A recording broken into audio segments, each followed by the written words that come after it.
Thanks, Sanjeev.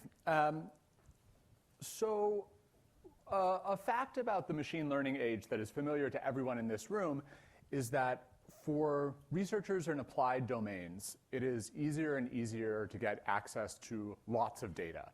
But getting access to high-quality labeled data is still very hard.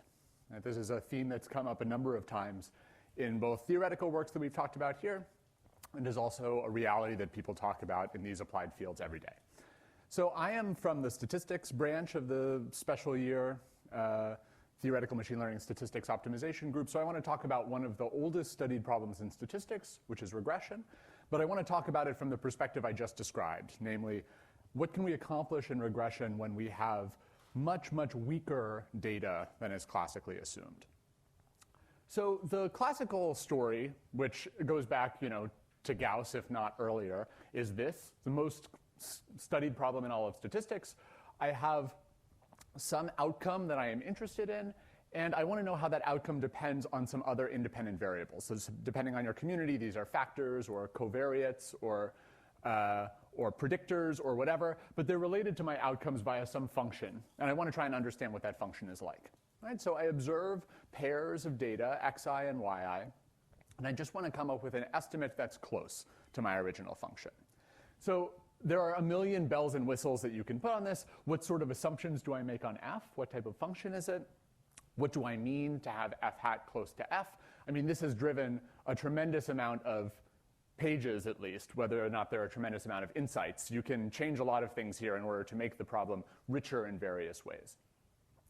But what I want to draw attention to and maybe question now is this observational model. This is the thing that I want to weaken substantially in order to see what can be accomplished when we have less information. So I'm going to give you now a selection of applications that I chose more or less at random where observations of this kind are too much to hope for. Right? So let me give you an example from the economics literature. So this is a paper came out in the 90s that's trying to estimate the following thing. Basically, it's an empirical fact that people with disabilities are represented less often in the workforce than people without disabilities. And you might ask, why is this so? So one option would be maybe there's a supply issue, meaning it's hard for them to get to the workforce, right? There's no transportation, or they don't have the accommodations they need to make it into a job. Or maybe it's a demand issue. Perhaps there's, for instance, some prejudice on the behalf of employers that prevents them from hiring people with disabilities. How can we untangle these causes and estimate the size of their effects?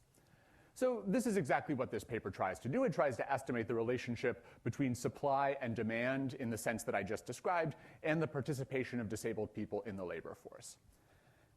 Now, why might this data be hard to gather? Or why might it be hard to run a regression of this type? Well, in the example I just described, it might be too much to hope for that the same agency is collecting data of both kinds, right? Maybe the Bureau of Labor Statistics has information about the employment rates of people with disabilities, but if I want to correlate this with fact about their environment, access to transportation, or aspects of their health care, it's not necessarily the case that that data is also present in the Bureau for Labor Statistics databases. So observing data about both of these at once from the same database might be hard to do.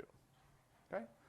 Or here's a medical example. So if I'm interested in trying to diagnose Alzheimer's, we know two facts about it. First off, there are a wide number of behavioral changes that accompany Alzheimer's diagnosis, but the gold standard for diagnosis happens after death. They look at these things called neurofibril tangles, which are particular structures in the brain. And the gold standard is you autopsy a body, you cut open the brain, and you see how many tangles it has. So this is a review paper that's trying to understand to what extent these different measures are correlated. So on the y-axis here, we have final MMSE score. MMSE here does not mean minimum mean squared error. It means mini mental status examination. This is a behavioral test that says how well people do on various cognitive tasks. And this is something that's obtained after you autopsy them and actually see what their brains look like. Now, what might be the problem with collecting data of this kind and running this type of regression? Well, we have a lot of data of people who have taken these types of behavioral tests. We may also have a good amount of data from people who have had their brains autopsied at various times. But it's very specialized data set that has both of these at once about the same populations, right? About the same people, in fact. So this was run on a very particular study where they tracked elderly people in a particular nursing home who all agreed to have their brains autopsied and agreed to have certain behavioral tests. But obtaining this for a larger scale study or to look at other aspects of Alzheimer's where we don't have this type of paired data, we can't do it if we're just trying to use data that we have in existence now. Or maybe I'm interested in social policy, right? This is a paper that tries to understand how standardized test scores depend on income and race of the people who take them. This is a very, very important topic in policy and in education, and the issue is that many of these tests are biased in the sense that people who are richer or people who are whiter tend to do better than people who are not white and not rich. So you might try to understand the relationship between the income of the people who take these tests and their behavior on the SAT scores. Now, because they've gotten a great amount of criticism, the College Board, which administers the SAT, actually supplies data of this kind. They have a survey of all of the people who take the SAT, and they use it in order to try to convince people that this is a fair instrument. So you can do downstream analyses of this data. But of course, in the data that they give, it's anonymized. They don't tell you any identifying facts about the people. But we are lucky that they give us the data in a paired form at all. Right? It's possible that they may just give us information about the population that takes the test overall, what their incomes look like or what their races are, and information about their SAT scores. This is the aspect of the test scores on the y-axis here. So maybe for privacy reasons, they know the relationship between the data sources, but they censor it. Right? They don't want to give us all of the information because it's their data, and also because there are privacy interests at play. So there are many situations, just again, chosen more or less arbitrarily, where this type of observational matter makes a great deal of sense as a classical statistical model, but not as a practical model for applied research. And so we are going today thinking about exactly this same model, but we're going to change what we observe. Instead of seeing pairs x1, y1 through x1, yn, I'm going to see the exact same populations, but uncoupled. So I see only information about the x-axis as a set without any particular ordering on it, and only information about the y-axis as a set with no particular ordering information about it. And the question in this case is, what can I do? Can I accomplish anything? What information about this model is still retained in data sets of this kind?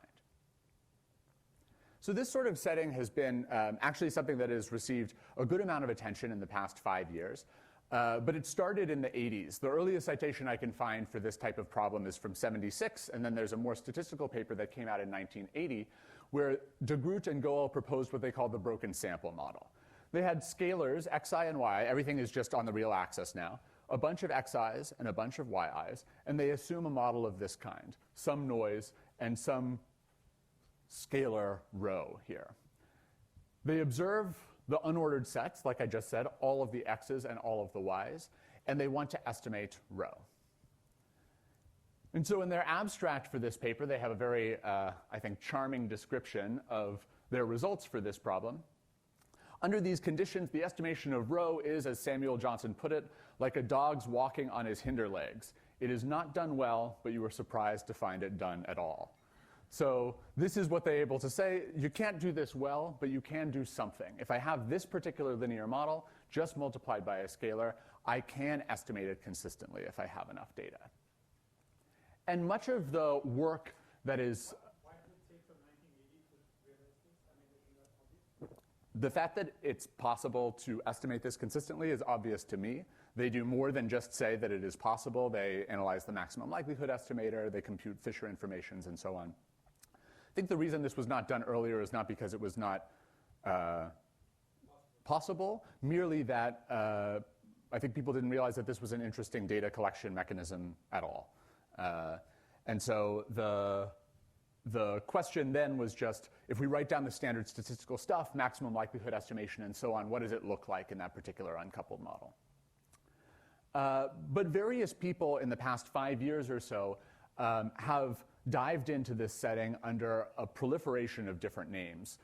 We have people, so this is from people in the biostatistics group at Stanford, James Zoe and a student, Daniel Su at Columbia, Ashwin Panajati is a student of Martin Wainwright, so Panajati, Wainwright, and Courtade at Berkeley are working on this.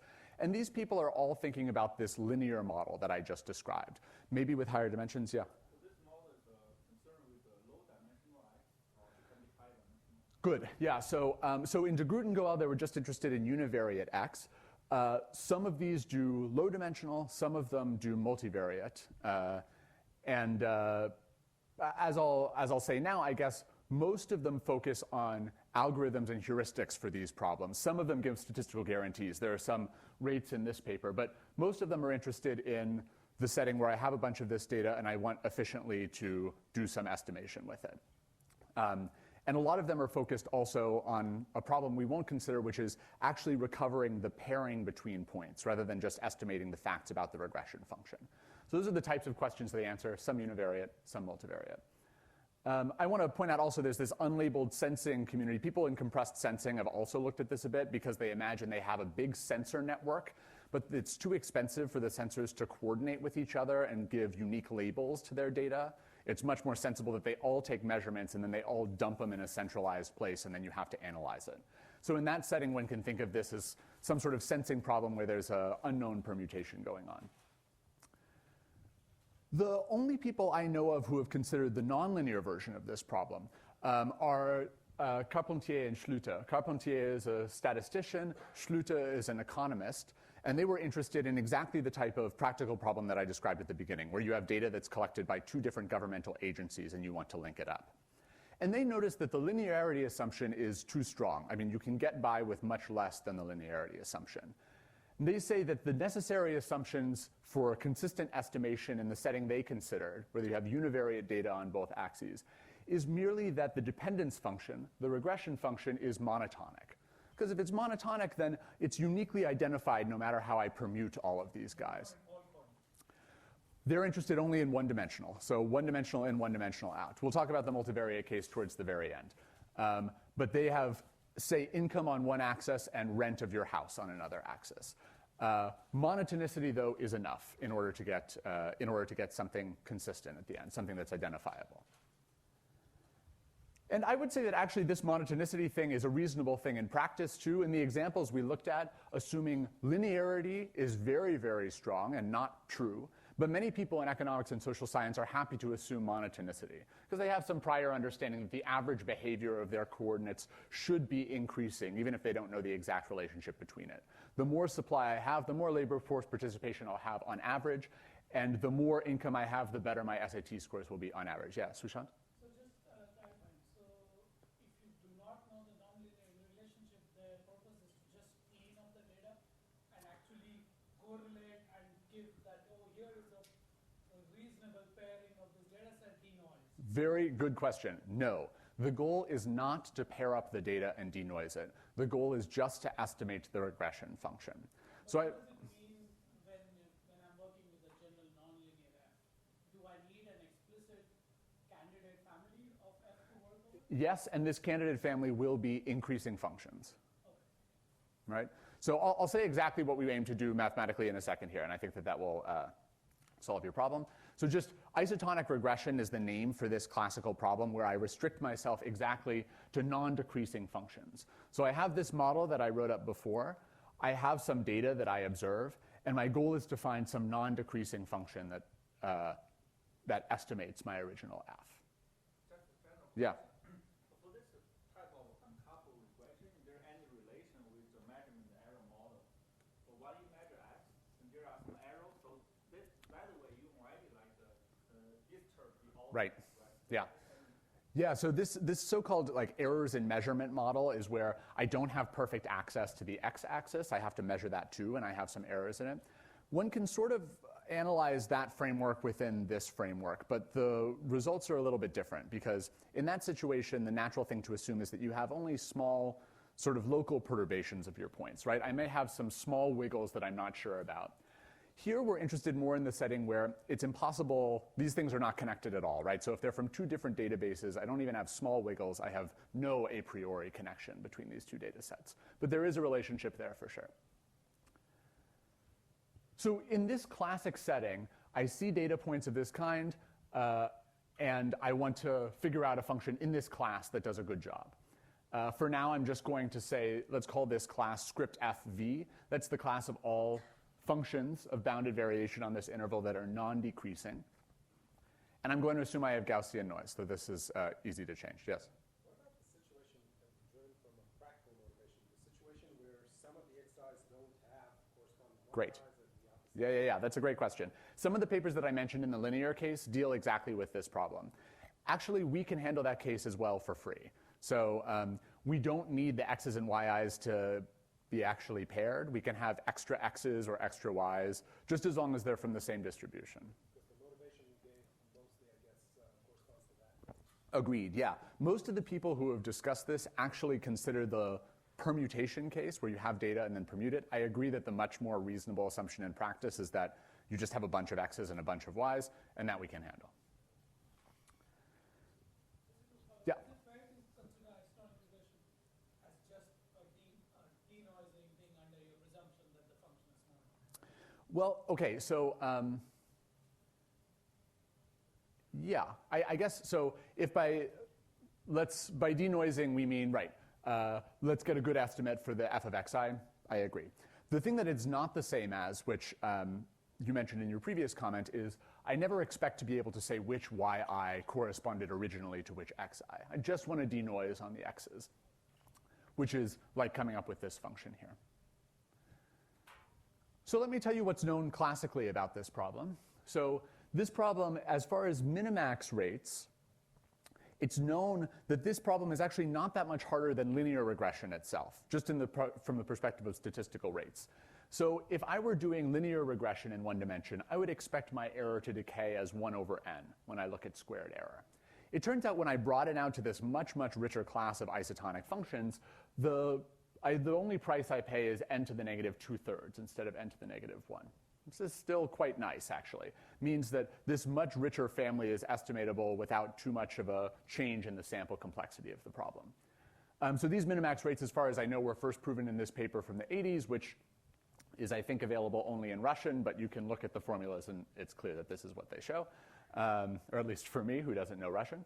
And moreover, this optimal rate is achieved by the simplest estimator you can possibly imagine, which is just the least squares estimator. So I project all of the observations that I see onto this set of non-decreasing functions, these isotonic functions.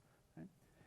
And maybe you're worried a little bit that this is an ugly-looking optimization problem to solve, but it's not. It's totally fine. In fact, there's a simple iterative algorithm that I think goes back to Dijkstra in the 80s that shows how to solve this via something that's called the pool adjacent violators approach. This is a nice algorithm, so I'm just going to describe what it is. It's very simple. You see data that you assume came from an isotonic function, but of course it's noisy. Now, what's the problem? Well, some of the places in this function are not monotonic anymore because I've added noise. So if I go into some place where I have a local non-monotonicity, I just fix it. So I just take things that are not monotonic and I force them to be monotonic by pooling them together. And then once I've locally fixed my violations, I do this, wherever I see them. Of course, once I pool, I have not successfully done everything, right? There are still some violations that are of monotonicity in this picture. So then I just recurse, right? I keep pooling stuff that fails to satisfy this monotonicity constraint, and when I have something that's totally monotonic, I'm done. And it turns out that this implements exactly this projection operator that I saw in the previous step, and this is super fast and easy to do. I just have to keep pooling them. It's quite quick, and I can do it without any computational difficulties. You just assume an arbitrary order? I don't think I'm... Sorry, so this is, I'm telling you now for the classical case where I actually know what the order is. This will definitely not work in the situation we're considering, but this is the nice story when I actually know the ordering on the x-axis. Okay, so right now, if you've not been paying attention, this is the time to wake up, just because I will state clearly what we aim to do. This is the thing that we have in the classical world. I want to see data points and estimate them by a monotonic function. In my world, I have the same data generating model, but I forget these points. I look only at the x and y axis, like what are their x and y values, and this is my observation. and I want to put something here, right? I want to recover somehow f in the same way that I did on the previous slide. So in the classical world, this was the story. The questions that we're going to work on today are, okay, what can you do in the uncoupled case? What rates can one hope to get? And are there efficient algorithms that match this rate? Right? So what part of the old story can we replicate now that we have this uncoupled nature of the problem? So to give a spoiler, here is what one can show. It's very bad. So the minimax rate for estimation is exponentially worse. Remember, I still have a one-dimensional problem, right? But my minimax rate for estimation now scales as log n over log n squared instead of n to the negative 2/3. We'll talk about the reason for this exponential slowdown in a moment. But we have an estimator that achieves this. It's just as simple as the estimator that comes from the least squares situation in the classical coupled regression place, and we have an efficient algorithm that achieves it. So even you just use the basic linear regression, you just do achieve consistency, right? Because this goes to 0. Yeah, this is still consistent. I can still I can still do something, but it's like a dog walking on its hinterlegs. You know, it's bad, but you're surprised to see it done at all, right? Takes forever. Takes forever, but there's something one can do. And it turns out that the easy way to analyze this problem is by looking via the Wasserstein metric. So to think entirely of terms of Wasserstein distances, which I'll describe next, it's clear where the holdup is in this problem and why this log n over log n appears. Sushant?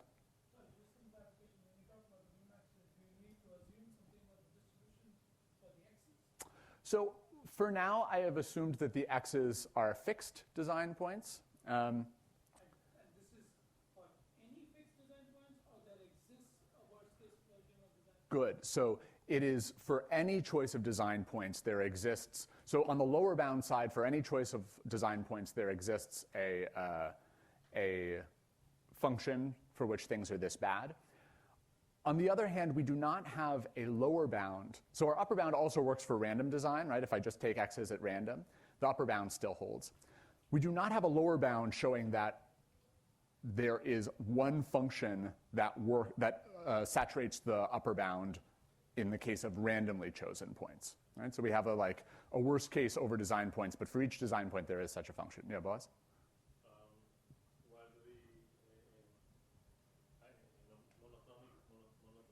monotonicity assumption seems reasonable, the fact that the noise assumption seems a bit problematic.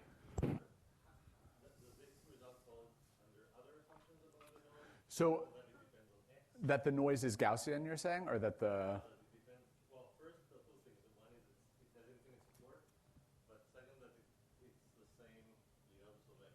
Okay, so first on the first point, the same result holds for any noise that has sub-exponential tails. So that is not a huge deal, but you do need to know the noise distribution or know an approximation of it, because otherwise you are not identifiable. Now, as for whether you can relax it to something where the noise is different depending on the x's, this is a very good question.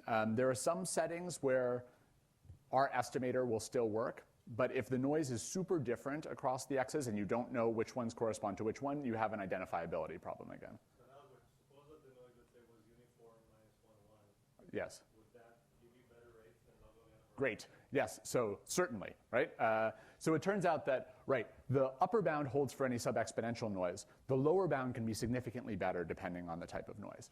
Now, we do not have a tight characterization of exactly which noises give you better lower bounds, but for particular noises, the lower bound is proven for Gaussian noise. The upper bound holds for any noise with sufficiently smooth tails. Great. So is the story here that you're sort of learning to do regression with anonymized data or something? Right. So the story is either it's anonymized for privacy reasons or because different agencies have collected the two different types of data, there is no unique identifier connecting them. So either anonymized by someone to preserve privacy or because one hasn't collected them paired in the first place. But you are able to at least partially de-anonymize I agree, right. So this goes back slightly to Sushant's question, which is that I'm still not able to pair up particular x's with y's, but I do get something in aggregate about this population, even if someone has tried to anonymize the data by breaking the correspondence between the x's and y's. So indeed, even if they do this, one can still get something, and that's a type of privacy leakage of a sort, right? Sorry, so V, in isotonic regression literature, there's always some dependence on the scale of these functions V, so they just lie between negative V and V. So it's the bound on the size. So if I scale this up, I just scale up the rate according to this. You can think of V as 1. It doesn't really matter. So I'm still a little bit confused by the consistency. So assuming I just have 2 data points, you must have a monoton function. Yeah. And then if I switch order, it becomes from increasing to decreasing. Like what you are saying, if you have more data, you can change the slope from negative to positive. So this thing here, with this class FV, is we are thinking only of monotonically increasing functions. Oh, can you specify the direction? Yes. That helps a lot, I think, if you specify. If you don't, so can you still prove this? I just know it's monotone, I don't know direction. So certainly not, I'm never able to tell between f and the opposite function, right? So I can always estimate under one of the two assumptions, but there's nothing in the data that can ever help me to tell apart these two different possibilities. The original problem, isotonic, do they need to specify direction? In the original problem, if you want, usually it's done with specified direction. I mean, you can also ask about estimating the direction a priori and then doing isotonic regression on that, but almost everyone thinks of specifying the direction. And the reason is that this isotonic regression is not normally used in cases where you're trying to detect the sign of some effect, right? Instead, you have the situation where you have two variables that you expect to be positively correlated, but you do not know the exact relationship which you assume to be nonlinear between them. So from an applications perspective, people are usually thinking that they know whether it's increasing or decreasing. That's not a huge issue. Okay.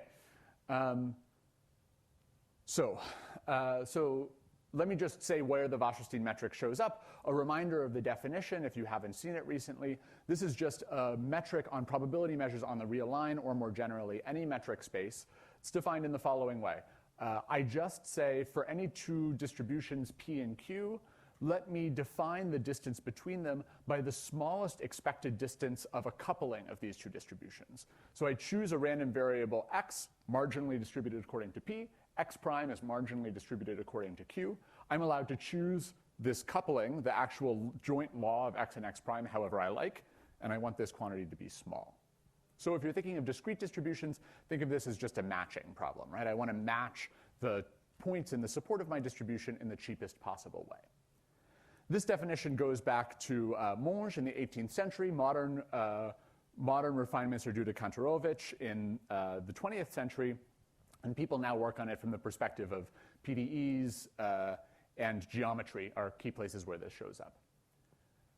One thing that I just want to point out is that I've defined it here with just sort of the L1 version of this distance. But of course, I can define it for LP for any P. So I can ask for the expected Pth power of the distance to be small, renormalized by 1 over P. Right? So these are the Wasserstein distances. So why do they have any connection to what we do in this problem? Sorry, x and x prime are, I choose some joint distribution, x and x prime, whose marginal laws agree with P and Q. And I just want this expected distance to be small. Right? So in case, for instance, if P and Q are the same distribution, right, so P equals Q, I could choose x to be distributed according to P, and then x prime to be distributed equal to x, or to be equal to x almost surely, in which case this quantity is 0. Right? So I'm allowed to choose how these random variables are connected however I like in order to make this quantity small. Okay, so why does this have any relationship to the problem that I described a moment ago? It's because the object that we care about is actually just a Wasserstein distance between two particular measures. So on the left-hand side, I have here, these are f at xi and f at g at xi, right? These are the evaluations of two increasing functions at my design points. It turns out that this squared distance is exactly just the Wasserstein distance between these associated measures. So just to parse this, this is an empirical measure that assigns mass 1 over n to each of the points f of xi. And this is a measure that assigns mass 1 over n to each of the points g of xi. Okay? And what this is saying is that I can evaluate this distance between them just by evaluating the Wasserstein distance between the associated measures.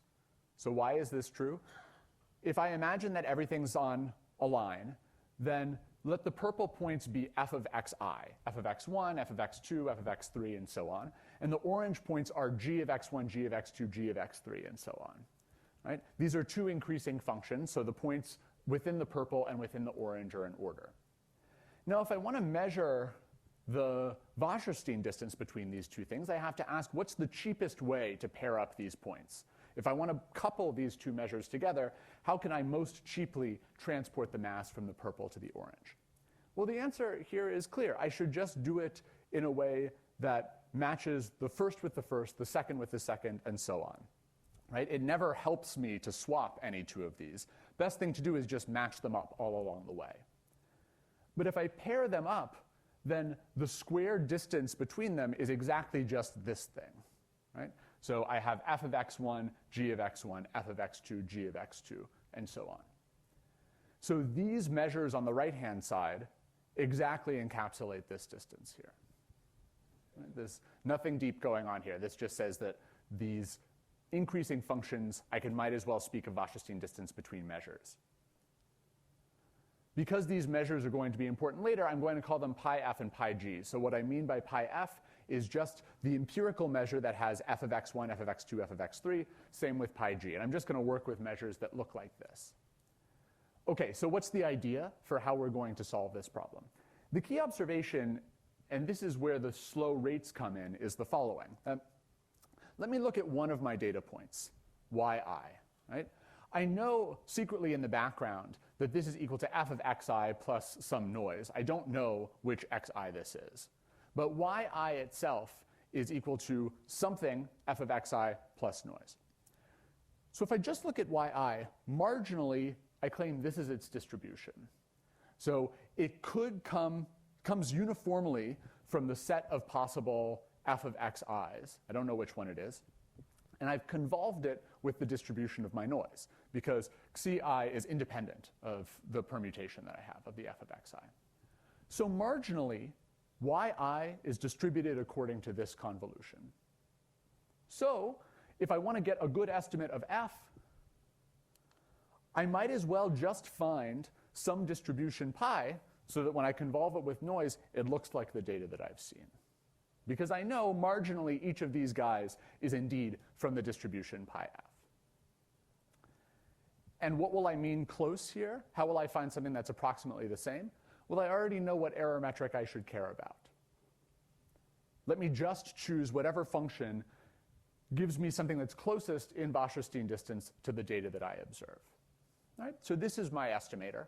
And I would like to argue that it's essentially as simple as the least squares estimator, at least conceptually simple as the least squares estimator for regular isotonic regression. In regular isotonic regression, I just find whatever matches my data best in this norm. In our case, the norm that matters is W2 squared. So I'm just going to choose whatever function matches my data best in W2 squared. So this is the estimator. So let's try to figure out how it works. Okay, so here's what's easy to show. This estimator works well in the following sense.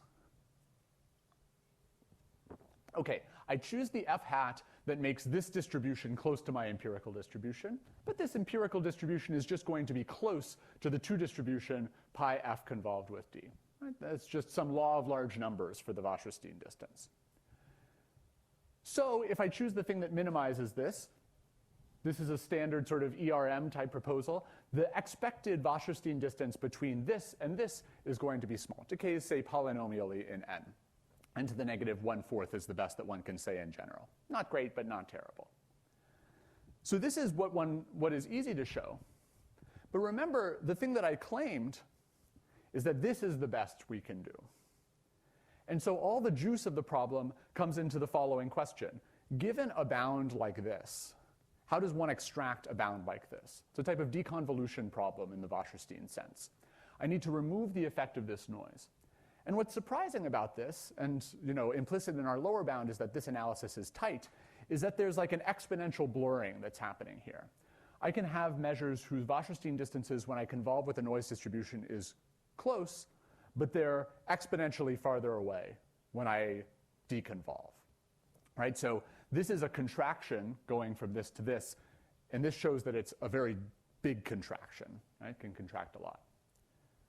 Now, I would like to know a way to prove this directly, speaking only in terms of Wasserstein distances, but I do not know such a way. The path that we're going to take is a roundabout one.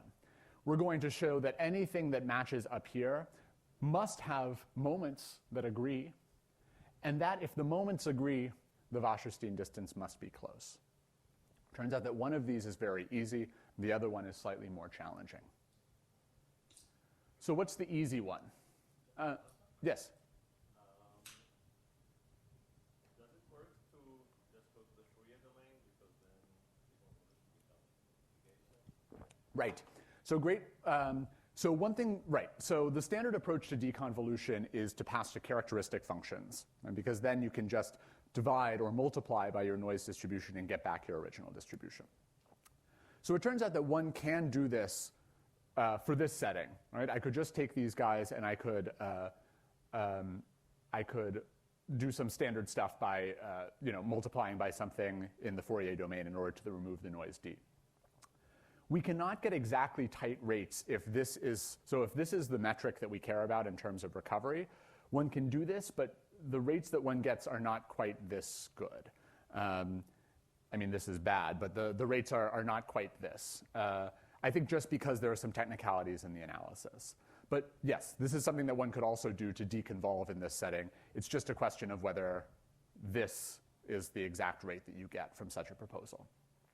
Now, I will say what I find attractive about this is that I like the fact that this is just a minimum distance estimator, just a projection estimator, in the sense that I care about recovering stuff in W2, so let me just project in W2 and see what happens. But I agree that classical deconvolution stuff will get you something. Whether it gets you the optimal rate, I don't know. So let me just describe a little bit this path. So I'm going to adopt this notation throughout. Delta L, delta sub L to the L is the difference in the elf moments of these two random variables. Everything lives on the real line, so this is just a scalar. And I'm writing it this way because I'll want to normalize by taking the 1 over elf power in a second of this quantity. But this is the gap in the elf moments of my two distributions. So now, what's easy to show is this. I give a citation for this proposition, but I think a lot of people know it. This is just a place where it's written down. If the Wasserstein distance is small, then this cannot be too big.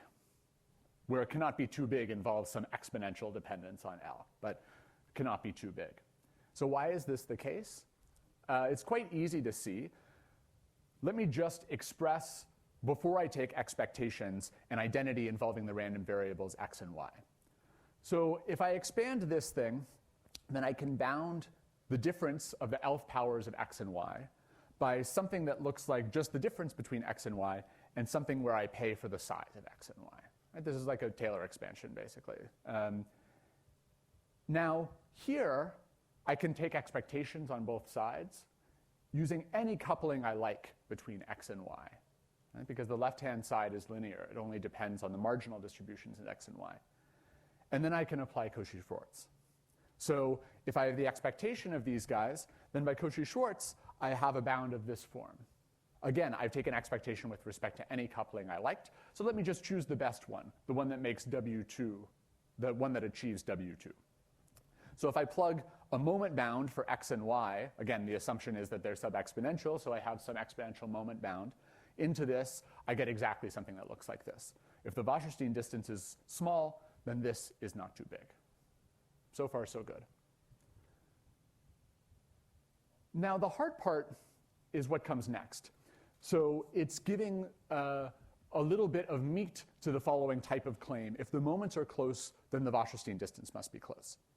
So first off, this is intuitively appealing, intuitively true, I guess, right? If I have two distributions whose moments all basically match, then it seems unlikely that I would have to move a bunch of mass a large a large amount of distance in order to transform one distribution into the other. And this is one difference between, say, the Wasserstein distance and the total variation distance, or chi-squared or KL, any other notion of distance between distributions. This sort of claim is not true for total variation, but it is at least intuitively true for Wasserstein distances. And statements of this fact are known. So it's known how to prove this in the following special case, where the measures are bounded, lie between 0 and 1, say, and when p equals 1. Okay?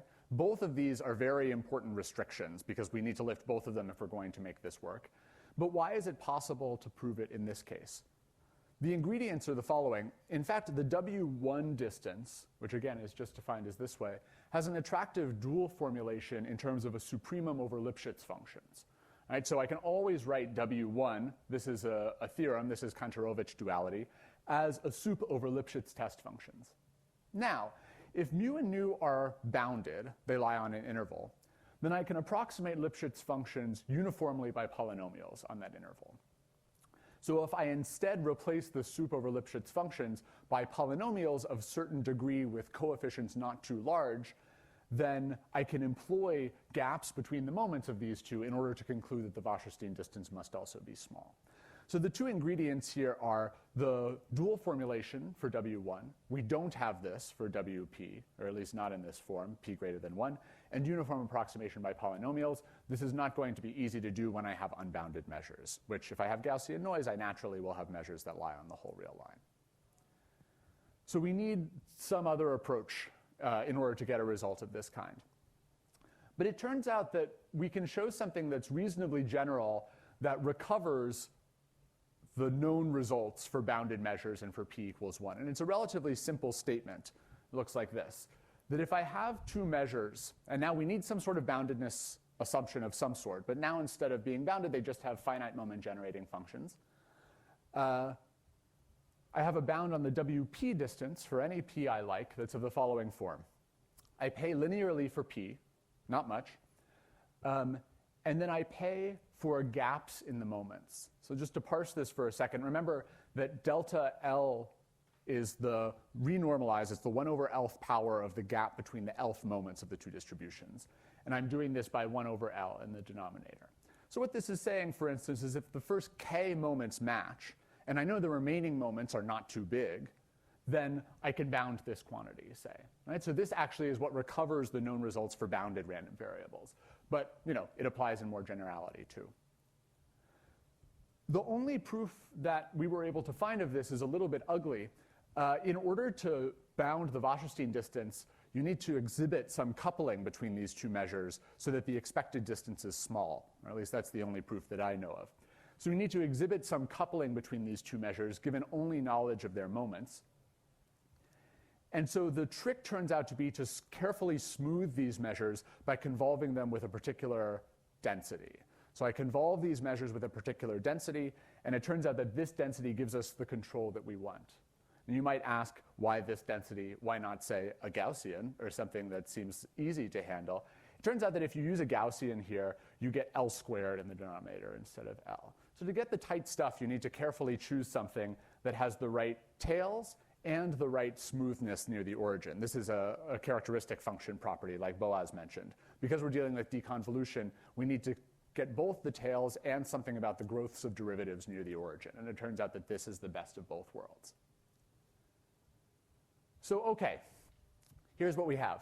This was easy, and this is easy, right? The moments of these two distributions are close. Now on the other side, we say if the moments of these are close, then this is also not too bad.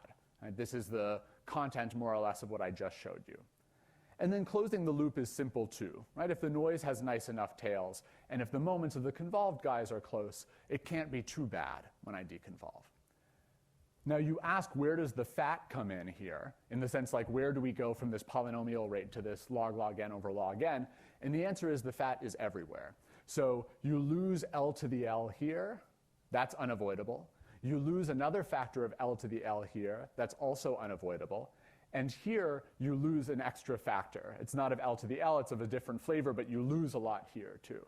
And unfortunately, all of these arrows are tight. So we have this relationship here I mean, even if we found a different proof, this relationship in the top arrow would be tight. But we sort of have done the best we can from an argument that's of this sort. Again, there's an exponential gap between these two types of rates. I'm just going to, the lower bound argument is a standard type of one in this literature. I just need to find two measures who are relatively far in Wasserstein distance, but whose total variation is small, at least when I convolve them with the noise. And so I cook up a couple of distributions that have this property. Here, to Sushant's point about whether this holds for any design points, indeed it does, because the way that I'm going to use these distributions is I'm going to generate random isotonic functions in the following way. I'm going to draw random variables from either one of these two distributions, either mu convolved with the noise or nu convolved with the noise. And this induces two possible distributions on isotonic functions. I assign to the design point xi the sorted ith element of whatever I just drew. And now if I look at what comes out the other side, the marginal distributions of the yi's under these two worlds are either just this product measure or this product measure. But I can't tell these apart because the total variation is pretty small. So put this all together and you're done. So that's the upper bound and the lower bound. Lower bound ideas are use some basic stuff. In the upper bound, we're passing to moments and trying to use control of moments to get control of the Wasserstein distances. Let me just say, before I conclude, a few words about computation. So here the computational situation is not as nice as what we had in the standard isotonic regression case. But we can at least compute this thing in polynomial time. And by polynomial, I don't mean something huge. I mean something relatively reasonable. This program does not look good when I write it this way. It's not convex in G, for instance. But if you apply a series of 3 tricks, you're fine. So first, I mean, this set of measures pi that are induced by a certain G is some weird set of probability measures. Let me just relax to all probability measures. This is now a convex function of the probability measures, but it's infinite dimensional. So then I need to discretize, solve over some finite dimensional subset, and then I need to round back to this set that I cared about in the first instance to extract a G. All of this is fine in one dimension. And it takes like time that's not that hard in n, like n, say, cubed or to the 4th at worst. Yeah, it should be n to, at worst, n cubed. So this is a practical algorithm, though, again, a bit of a pain. Yes, Sushant? Why is it that hard? Oh, but it's not, sorry, it's not all measures over a discrete set. I'm going to relax it to all measures, all probability measures. Right, but you're solving it only over a finite dimensional subset. Yeah. So yes, then I'm solving it over a discrete set. And yeah, that's easy. This part 2 is not hard.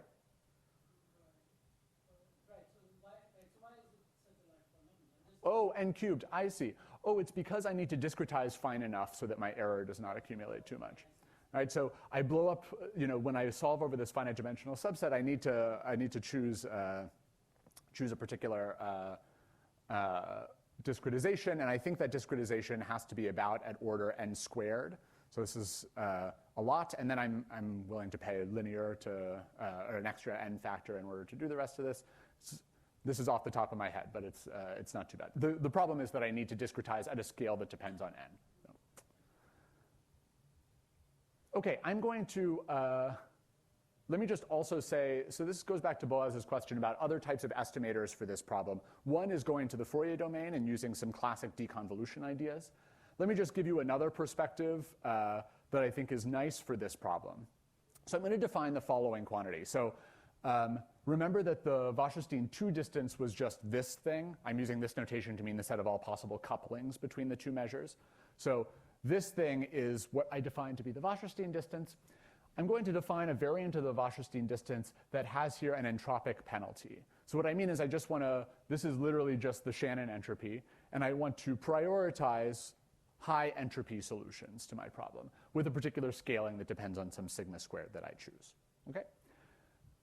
So why does one care about this? It turns out that there's been some interest in the machine learning community on this object just as an algorithmic approach to solve optimal transport problems. It turns out that solving this problem is much easier than solving the optimization problem that involves no entropy term.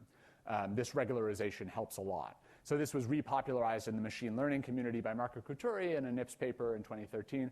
We have some work on it too, showing that this gives a fast algorithm for optimal transport. But people care about this for algorithmic reasons mostly. The nice fact is the following, that I can define a different estimator based on this notion of optimal transport. So this looks a lot like what I defined before.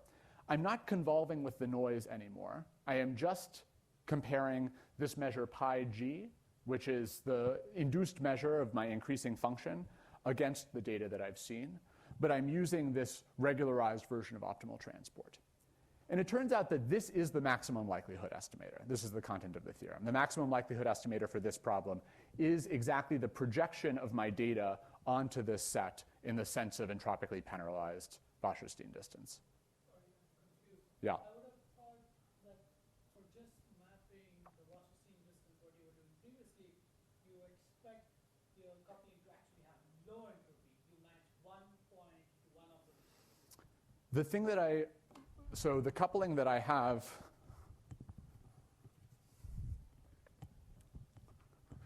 so it's not quite that, because the estimator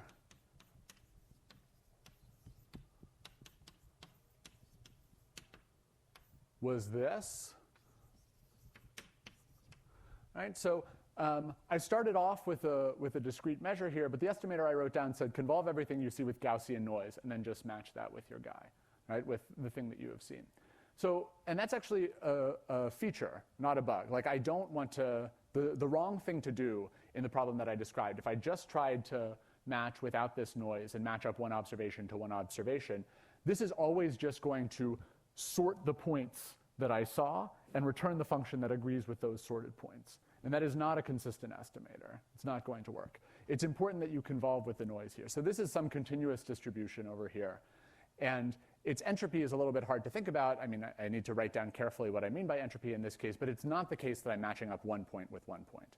Here, I am matching 1 point with 1 point in the sense that I just have the empirical measure of my observations and the measure corresponding to the function g, but I am trying to spread stuff out. So this also does not give me a point-to-point matching.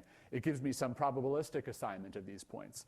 But it turns out that the function that minimizes this is still the maximum likelihood, or it is the maximum likelihood estimator for this problem. It's a different take. I think on my next slide, I say something. Yes, exactly. So this is exactly what I wrote before.